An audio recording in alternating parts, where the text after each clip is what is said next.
Today, I am going to be talking about the 9th chapter, the development of ego, in the book Cutting Through Spiritual Materialism. And I'm going to start out by saying that Trungpa Rinpoche studied the English language and knew the English language very well. And you may have noticed this by this time.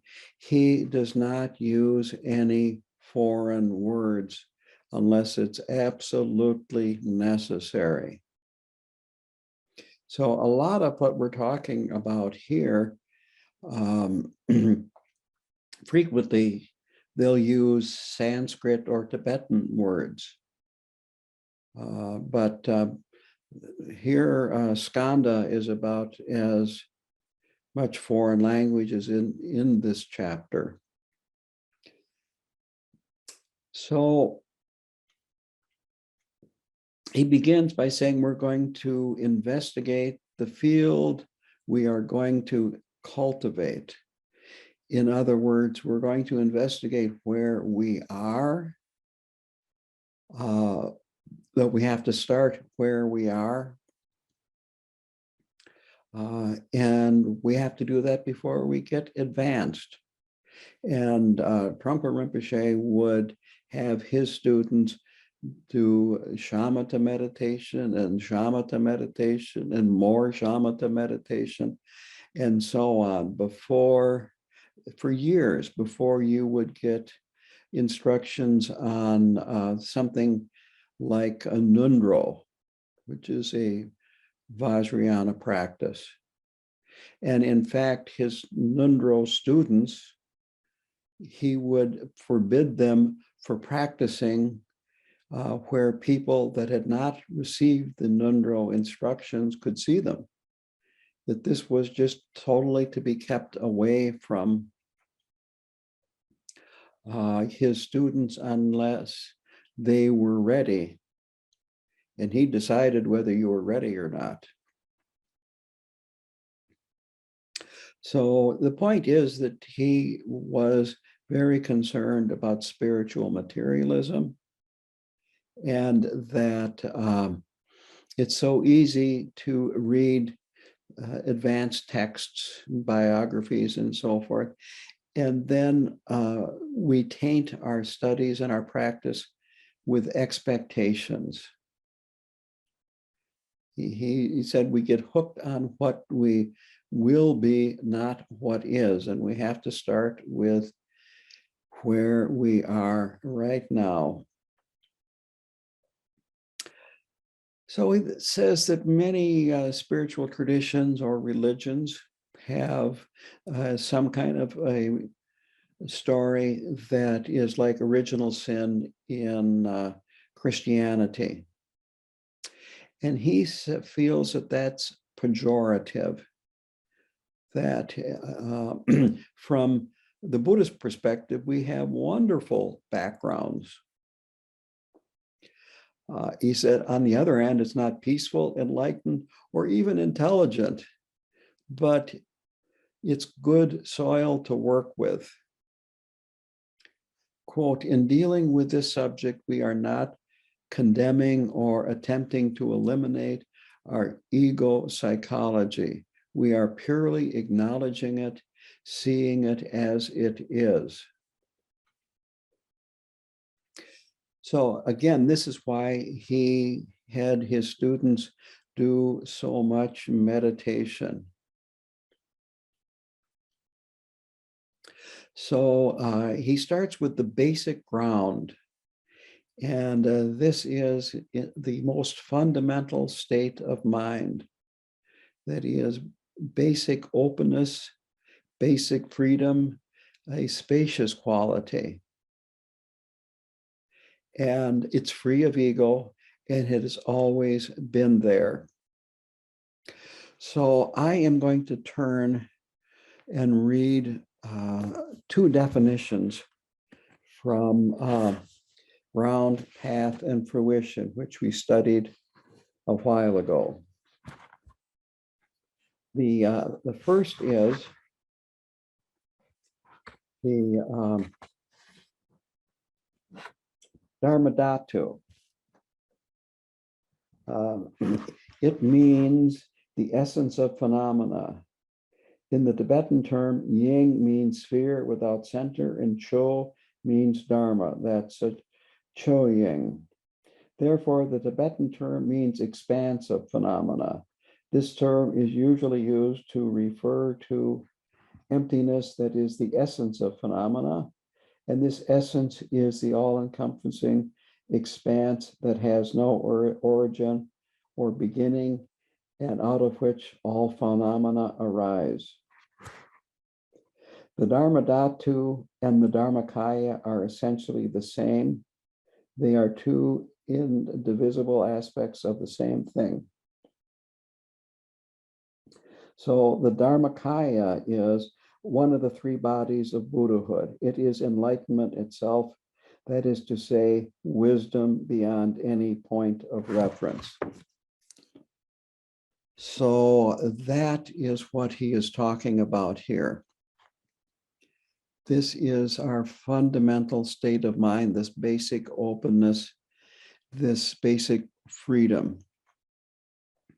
So we perceive things in this open ground. We actually can't get away from it, but we panic and we add to it. We add names, categories, experiences, and so forth. And this is why the teachings on the 5 skandhas is used, that this explains how ego develops.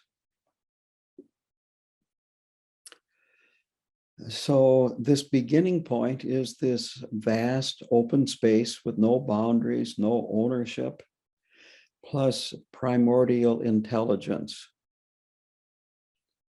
And I'm going to say that he is probably talking about primordial wisdom, yeshe. And this has precision and it has sharpness. He uses the analogy then of a large dance hall with plenty of room to dance and no danger of knocking things down, just lots of space. And in the beginning, that's where we are right now. But what happens is that we get too active in space. We become self-conscious. And we start thinking, I am dancing in this space. And then you have this division between I and other. And then the space solidifies. And he says this is the birth of form, which is the first skandha. He says that it's like this intense experience of space overwhelms us and we black out. And then we awaken, but it is like a reverse samadhi. Instead of awaking and seeing the illusion, we wake up in ignorance. We wake up to and refuse to see the spaciousness. He says this is unintelligence, ignorance, denial, stupidity. So the space is flowing. We solidify it, and then we want to possess it. And he did not go this direction, but sometimes this line of reasoning is used to explain or to look at how things are really not solid. And so this was done just through mental reasoning or scholarship. And they reasoned that objects can be broken down into parts, and then the parts can be broken down to parts. And logically, you can keep breaking the parts into smaller parts, until you get to a particle that cannot be broken down into further parts, that it has no up, down, or sides. And so the theory was, this was a long time before modern physics, that these atoms were extremely small, and they did not use the word atoms. This is just how it's translated. And now, thanks to modern subatomic physics, we see that it's space and energy. So anyway, this is the idea of solidifying things, is that it's constantly flowing, moving, and so forth, energy in space and wisdom, and we freeze it. So now skandha means collection. In other words, that each of these skandhas is a collection of experiences. And we keep adding to it every day. And ego is a collection also. So the first skandha is ignorance form. And this is active. We are doing it to ourselves. It's not something that just happens by accident. So he divides this up into three parts or three stages. The first is birth of ignorance. And he compares that to a grain of sand in a vast desert, sticking its head up and looking around and saying, I am different from these other grains of sand. Then is ignorance born within. And that is feeling that has always been this way. And there's kind of a awkwardness to it, feeling unbalanced, trying to find shelter from the space and the openness. It's too much. And the third is self-observing ignorance, seeing oneself as an external object and beginning to have a relationship with the external world. So again, ignorance is intelligent, but it's two-way intelligent, self and other. And it reacts to our projections rather than seeing what is. So that is the first skandha, ignorance form. Frequently, it's referred to as just form. His explanation of this is, I'm going to say, unique. He tried to put this in terms that Westerners could understand, and the same thing with the examples. So the next one is feeling. And he sees this as a defense mechanism to protect ignorance. He says the space contains color and energy, and we're experiencing a solidified version that it's captured energy, captured color. And that then we reassure ourselves that we exist because other exists. Quote, whenever anything happens, one reaches out to feel whether the situation is seductive or threatening or neutral.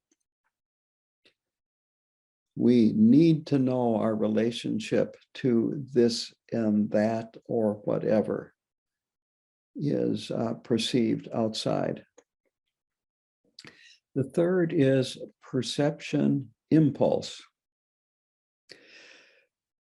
So the perception is the information transmitted to our central switchboard,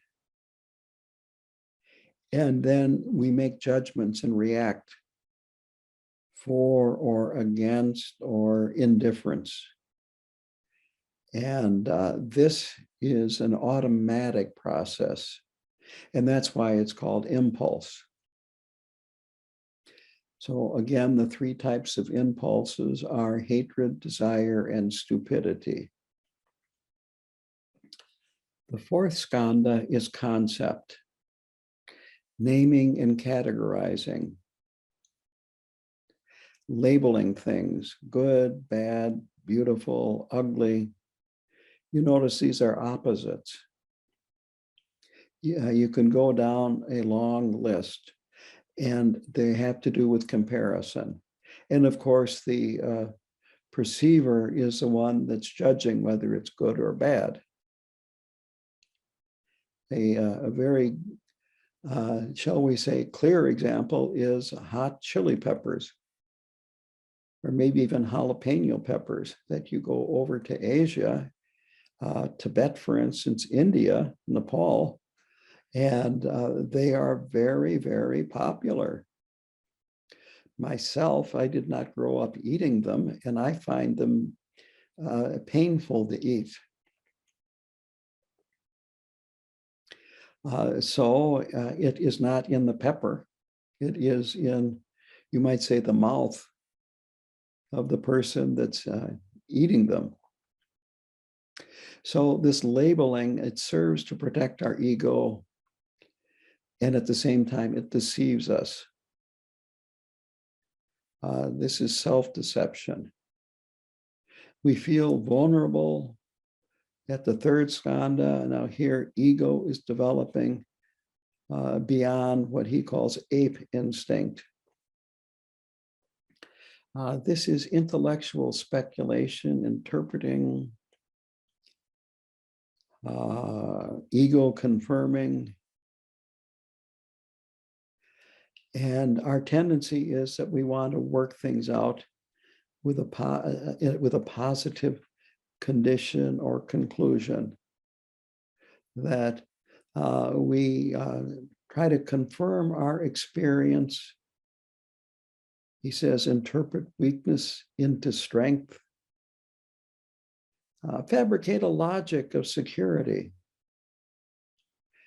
And what came to mind at this point was in the Karmapa, The Heart is Noble, his book, The Heart is Noble, he talks about a fabricated self. And this is really covering the same material, but in a very different way. But how it is that we develop this self that is really a fiction and not solid and continually changing. So the primordial wisdom is here, but it's used by our dualistic fixations, and it's used to support ignorance.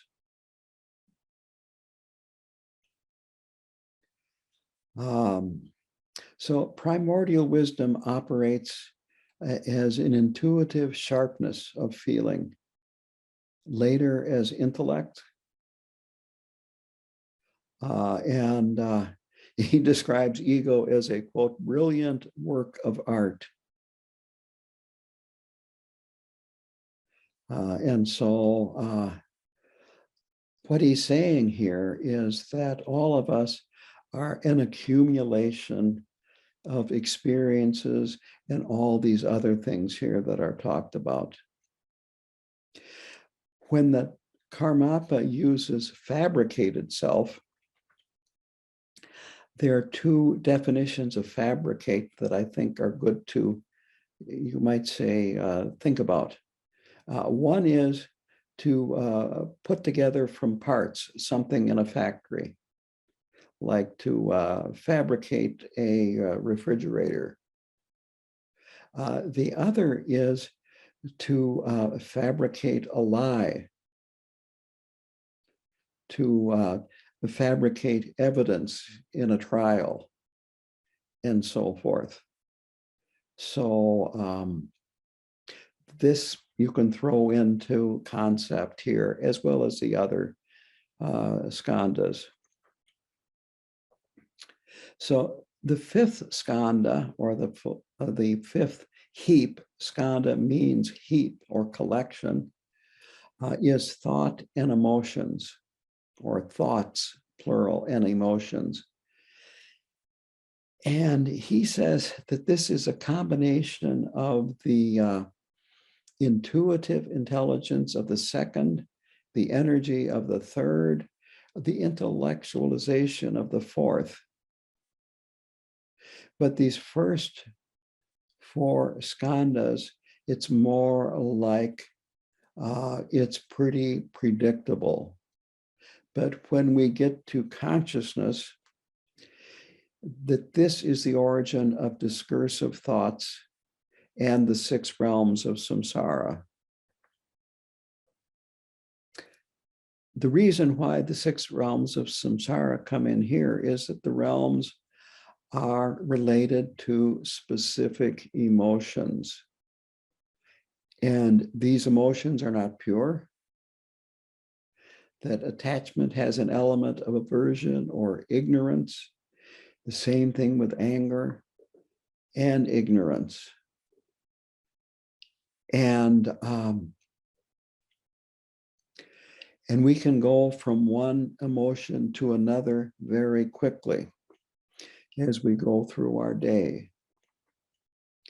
It's no problem to feel attachment 1 minute and 30 minutes later, or even 30 seconds later, to something else arises and now you're angry. So it's important to note that Chogyam Trungpa Rinpoche makes a distinction between the basic ignorance that is the first skandha and the emotion ignorance, which is denial, indifference, pretending not to notice, stupidity, and so forth. That the first skandha is basic ignorance. Taking that which is not a self to be a self, and that which is not other to be an other. And again, it's active. But actually, denial, indifference, stupidity are also active.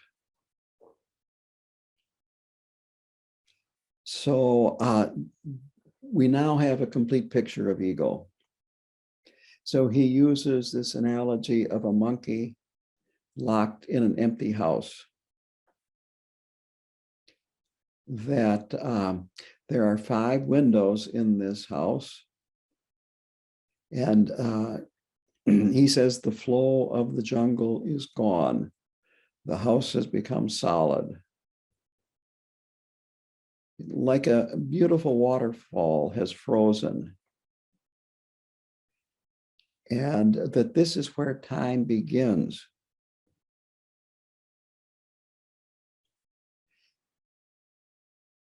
The Dharma Dhatu, the Dharmakaya are beyond time.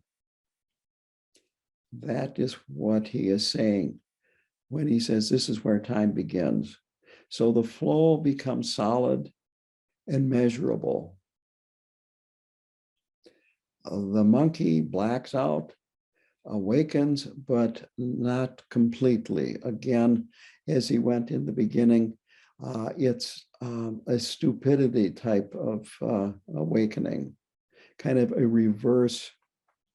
In the Q&A, they talked about satori, which is a term used in Zen about having a moment of the experience of enlightenment. So it's kind of a reverse of that. So to continue, he says, we work very hard and with speed on solidifying space. You've worked very hard. You've achieved a masterpiece. And now you're overwhelmed by it.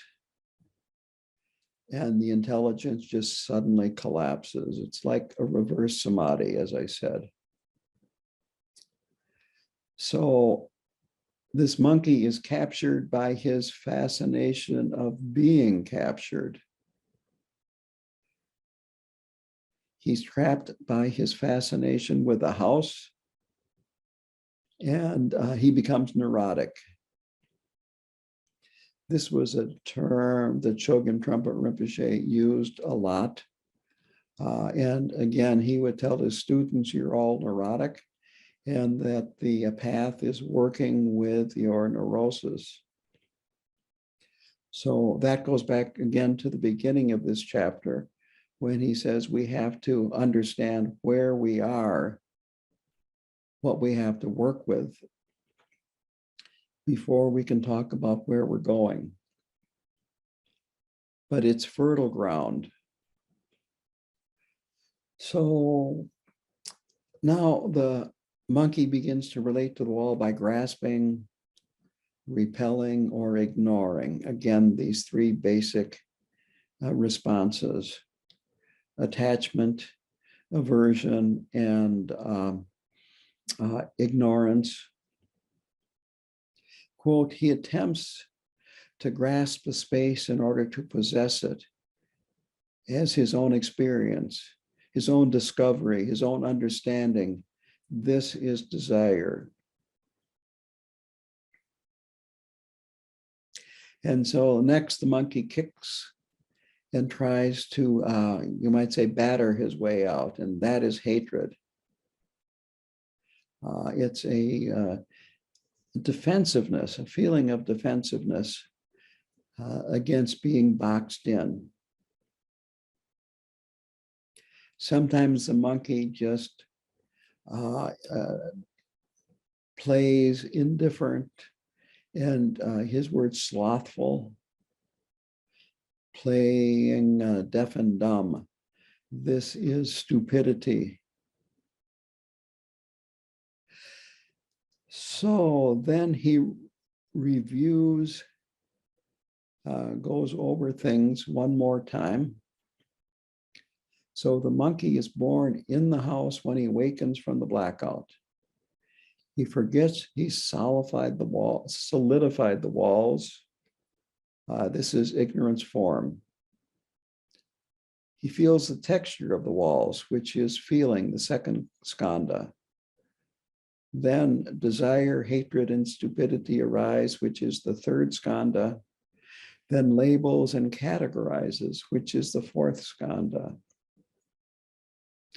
And he says this development is fairly logical, predictable, and orderly. Then comes the fifth skandha, and it is irregular and unpredictable. Here, the monkey begins to dream or hallucinate. Quote, it means that we attach values to things and events which they do not necessarily have. That is how he is describing hallucinate. So we try to protect our version of everything. And it's a self-created world of conflicting values and opinions. It's easy to see on the news these days when a politician last week, last year, 10 years ago said one thing, and now they're saying something that is totally different. But we are the same way. We are a long ways from being even. Sometimes we're motivated by attachment, sometimes by anger, sometimes by indifference, denial, and so forth. And again, because they're tainted, they're not pure, they're tainted with these other emotions that we can present a very different person as we go through our daily lives. And of course, we think it's all very logical. So here is the origin of the 6 realms, as he talked about earlier. And he frequently talked about looking at these 6 realms as psychological or mental states that we visit during our lives, even during our day. So that is, I don't know if he is the one that stressed this, but he is the one that talked about it a lot. So, quote, "These are different kinds of projections, the dream worlds we create for ourselves."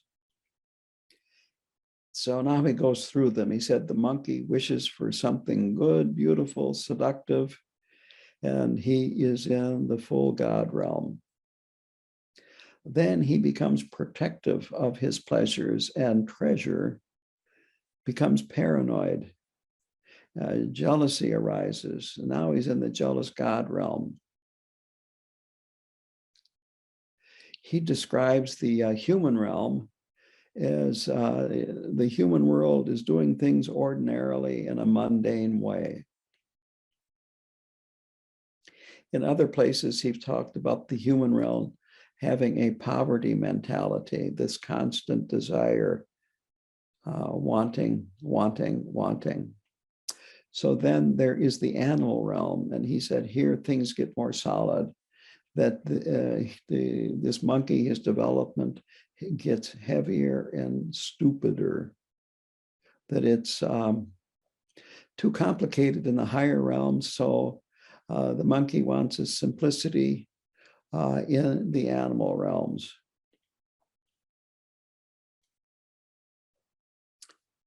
And then the next realm that he covers, which is a lower realm, that is the hungry ghost or the preta realm. And here it gets heavier and more intense.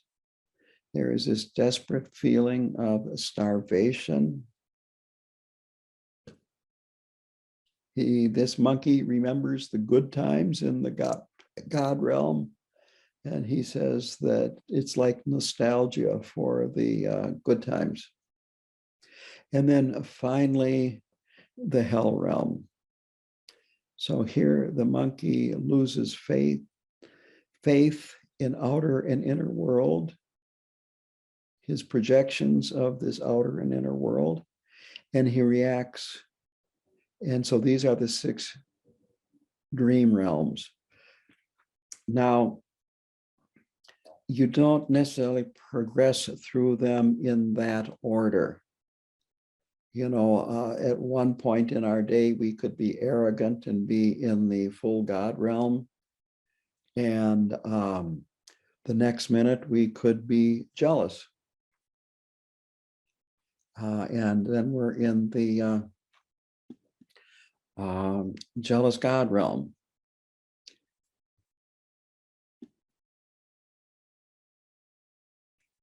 So one of my favorite examples is that you go out for supper to a favorite restaurant of yours, and you have friends with you, and you're feeling really great. You order exactly what you want, and you know what you want, and it's been just heavenly every time you've gotten it. And then the waitress comes and puts everyone's food on the table, and then you look across the table and you think to yourself, I wish I would have ordered that. That looks better than mine.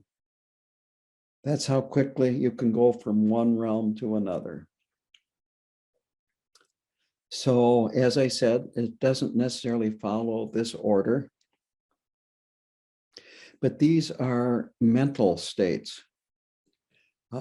He's talking about not that we are in the hell realm for a very long time and have the body of a hell realm being or the body of a preta, that we have the mental state of a being in that realm. So this is, you might say, this is our state of mind when we come to the teachings. This is where we begin. Now for the questions and answers. The first one was about what do you mean by blackout? And I kind of put this answer already in what I was describing, but I will go over it again. And that is we work very hard and with speed on solidifying space. You've achieved this masterpiece and then suddenly you're overwhelmed by it. Your intelligence collapses and it's like a reverse samadhi. So this is not something that happens once. This is something that happens over and over and over again. Another way of putting it, this ignorance is active. Do you have to be aware of death to actually be alive? And his response is, you don't need to analyze it. Just be aware of who you are, what you are. Ego grabs self-analysis or transcendence of ego and then translates them into self-deception. So just don't analyze it. Be aware of death. The next question is, where do the hallucinations come from? And his answer is, it's like a secondary ape instinct. The urge to establish territory, to defend it. When we're experiencing pain, we try to dream pleasure, try to work towards having pleasure. And of course, in defending territory, there's also, as he mentioned earlier, an element of anger as well. If you're defending, there's some kind of, shall we say, opponent. Are we doomed to struggle hopelessly unless we get back to the space you describe? The short answer is yes, that there is no end unless you try to get back to that primordial space. That with duality, there's always an opponent, therefore warfare.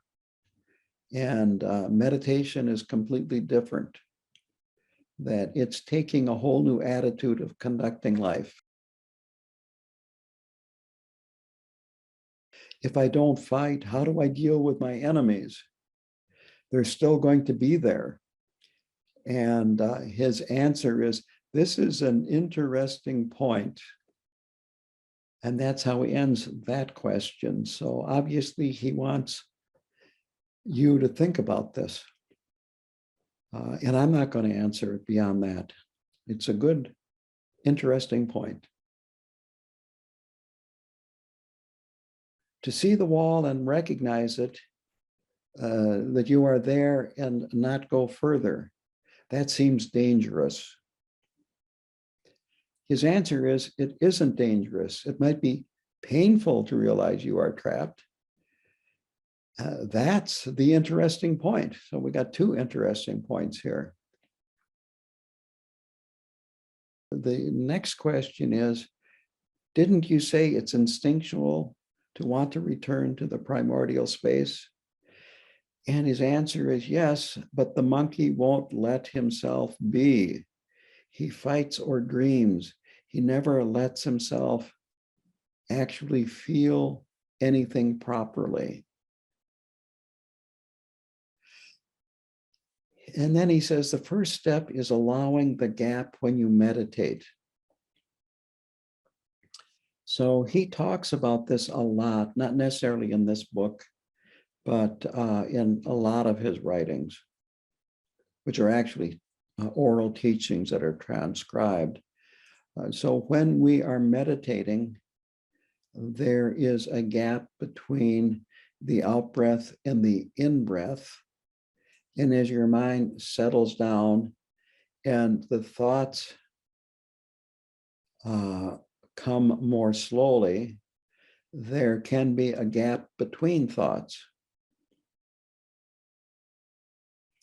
One of his student teachers explained it this way many, many years ago when I was practicing in his Sangha, that you are stopped at a railroad crossing and the train is going by and it's just kind of a blur, the space between cars.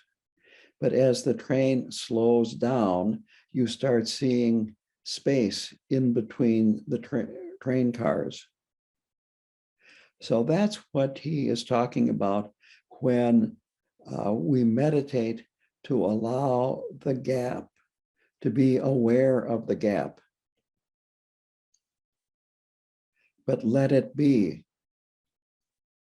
In other places, he has said, don't play with your gap. Don't get intellectual about it. Just let it be, experience it.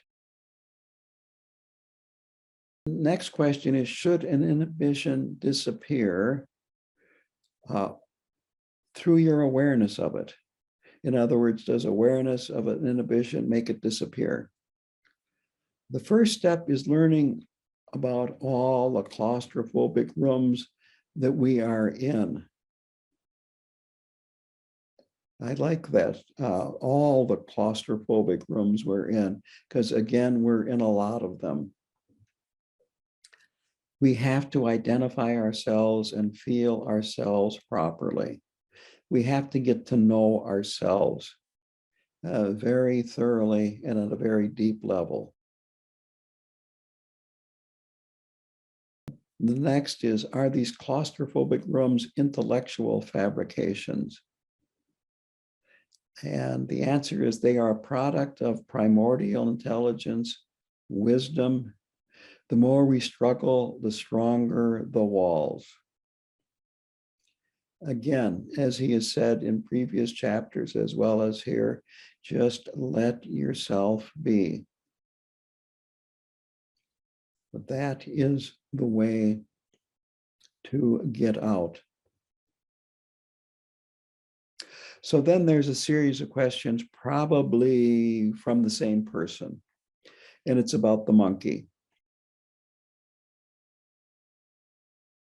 So I'm just going to kind of lump the answers together and not go over each question. So he says that the monkey perceives the four directions and that he sees a square world.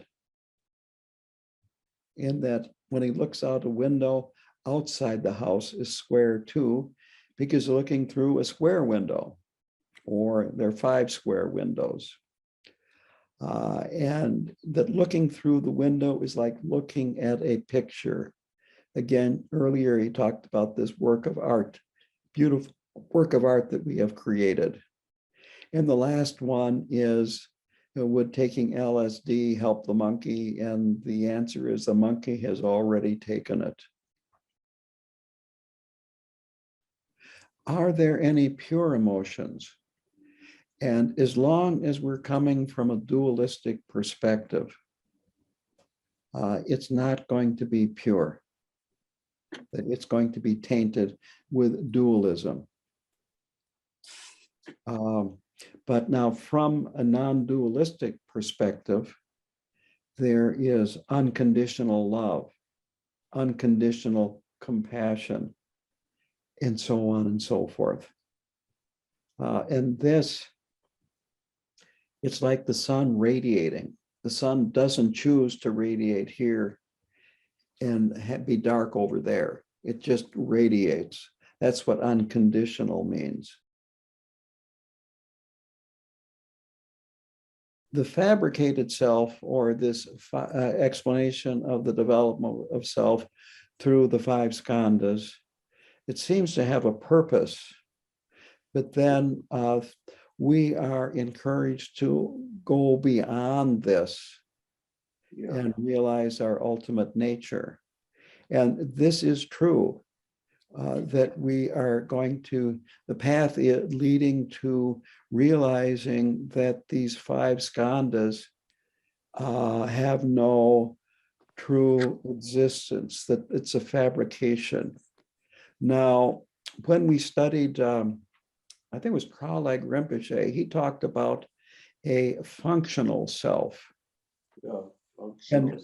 And what the functional self is, that it allows us to function in this world of delusion. It allows us to get around. Khenpo Karthar Rinpoche told this story one time about a man that experienced emptiness and had a very deep experience of emptiness. And I don't know where he was, but he was going to travel. And Rinpoche or somebody told him, well, you're going to need money for that.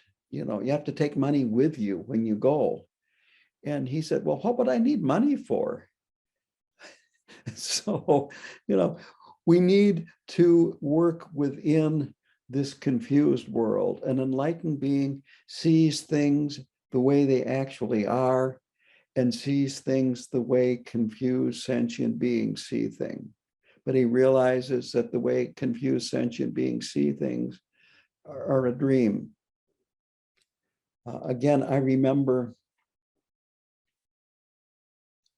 Trungpa Rinpoche in one talk was asked a question about, well, there should be enlightenment wards because you're not going to be able to get around. You're not, but actually, when you're coming from that place, it's very clear and precise, and you have no trouble getting around. Trungpa Rinpoche accomplished a huge amount in the, I guess it was 17 years that he was in the West, in North America. The question is, a lot of this seems like a process, and I'm not aware of a lot of it. And it is true. It is a process, and it keeps happening over and over and over and over and over and over and over and over, just in one day. You know, anything new, and we go through all of this. And then we have a memory, we have a history, we have habitual patterns.